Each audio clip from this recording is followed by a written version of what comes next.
Hello, Dr. Hashmi here. I'm just a psychiatrist. This video is in the series of videos I'm recording on ADHD throughout life. And this video specifically talk about information overload. In this video, the context is primary school children, but information overload can happen to anybody, which is a separate issue, and I'm going to record a separate piece of work on it. This specific video is on when a primary school child gets into information overload.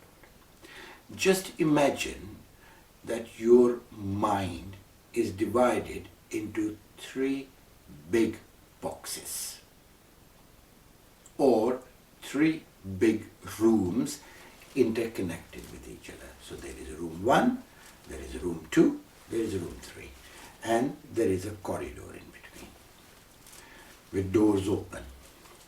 What happens is, in room number 1, you get all the information. From room number 1, the information goes to room number 2 to get processed, where the information breaks down and useful information is extracted, useless information is thrown out, not registered in any way, and the whole factory system on information. Just imagine room number 2, the middle room, is like a small factory which process all our thoughts. And then once those thoughts are processed and dealt with, the final product which we carry with us goes into room number 3, where it is utilized, is stored in different sections. That's how very simple way of looking at the way brain works. What happens in information overload, which we are all at risk of? In children, primary school children, with any neurodiversity, are more at risk of information overload. It could be that room number 1 is either smaller or it has a very large door to get a lot of information in at once. Mind you, all the information which goes inside our heads, there is a door to get that information in. So they might have a very large door, so a lot of information gets into the room number 1 at once, or the size of the room is small, so even normal information which is getting into the room, making the room to fill very quickly. Now goes to room number 2, where the factory system works, i.e. processing the thoughts. Then the thoughts gets into the room number 2. Now there are 2-3 things might happen here. Either the door between room number 1 and 2 is smaller, so the information from room number 1 to room number 2 is going to the processing room very slowly, or the machines in room number 2 are processing slowly.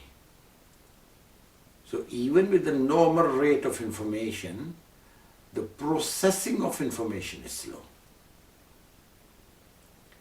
And once the information is processed and goes into room number 3 for storage, that's fine.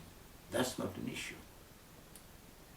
But because of the slowness of processing or the size of the room of the first room and brain where the information is getting in, get really packed with information, how to deal with that? That's when you see an emotional reaction. A child cannot take any more information in. And even the normal information, the usual information which you expect to be heard and understood and acted upon from a child is not done. You say a simple thing, come on young man, sit here, have your meal, and you see a huge emotional reaction. Either it will be throwing objects around, shouting, screaming, crying, a behavioral explosion. Why?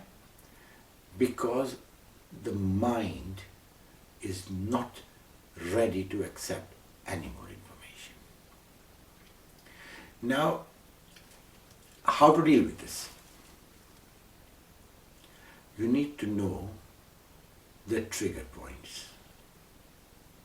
You need to know what makes your child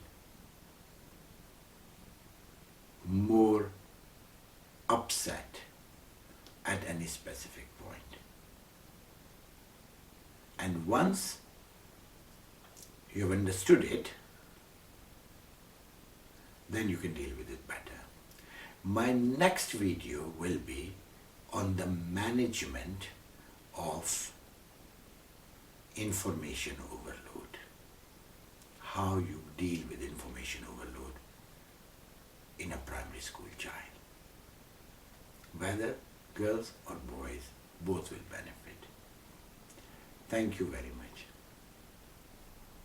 Non-Diagnostic Signs of Attention Deficit Hyperactivity Disorder in Preschool Children. Your baby or toddler will have sleep problems, difficult to sleep and settle at night. Number 2, achieve milestones of mobility like walking quicker than peers, always jumping and climbing, hyperactivity, accident prone, will have more little accidents at home. In a pram, you will see them unsettled. Sleep is a main issue. You will struggle to see your baby and a toddler sleeping comfortably, taking a long time to settle for sleep. They are not diagnostic of ADHD, Attention Deficit Hyperactivity Disorder, but if you observe these signs in your children, keep your options open.